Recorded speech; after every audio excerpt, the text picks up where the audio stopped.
everyone, this is In-Game Arts. We're doing another unboxing, another breakdown, another demo. Now this is the Project Cars Game of the Year edition.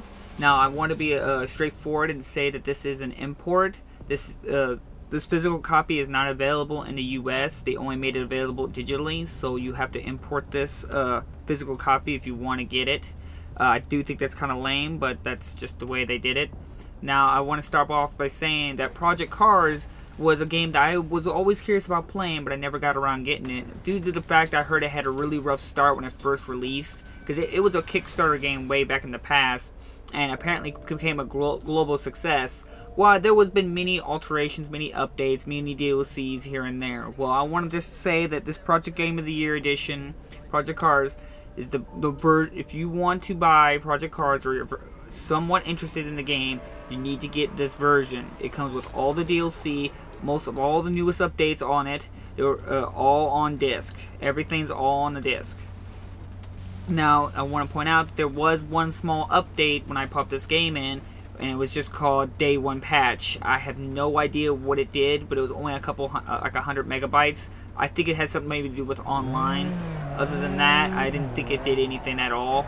I think it was just a patch, really. But other than that, the game comes with all the DLC. It comes with like over 120 plus vehicles. It has all the layouts, unique locations. It has 45 series and 70 plus interventional events, 60 plus community created libraries, which libraries are basically like paint jobs, and has 500 plus features and improvements. That's the key thing. That's all the updates and alterations and tweaks they did to the game. It runs at 60 frames per graphics, 60 frames per second.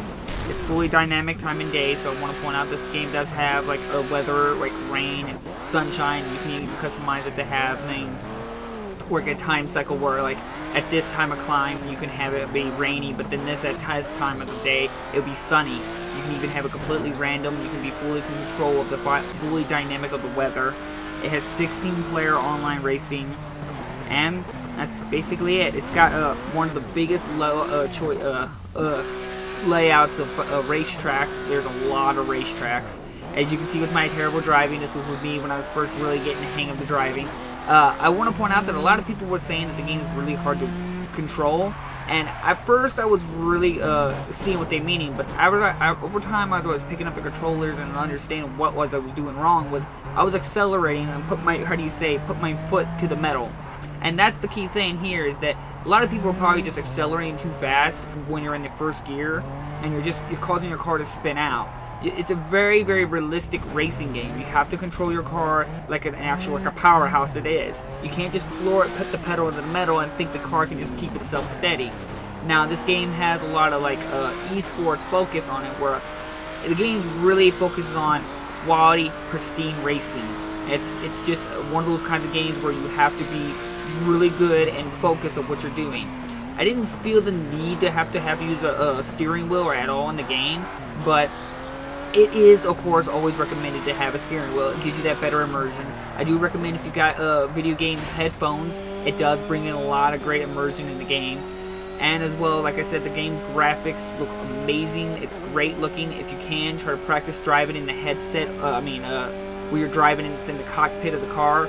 It looks amazing in there, and like the head bobbles and wobbles from the turns and curves, and it just looks great in that view. Project Cars Game of the Year Edition is like the ultimate version of the buy you want to get. And this is the living example of what I mean when a game company cares about when they release a re-release like this. It comes with all the DLC and updates on the disc. Now, that right there just shows like Rocket League's Collector's Edition, how you properly release a Collector's Edition disc. Now, if you're hardly even recommended, not interested in the game at all, I do try to recommend probably picking up the physical copy, because I don't know how many they printed of these, but like I said, it's only available in UK. You have to import it.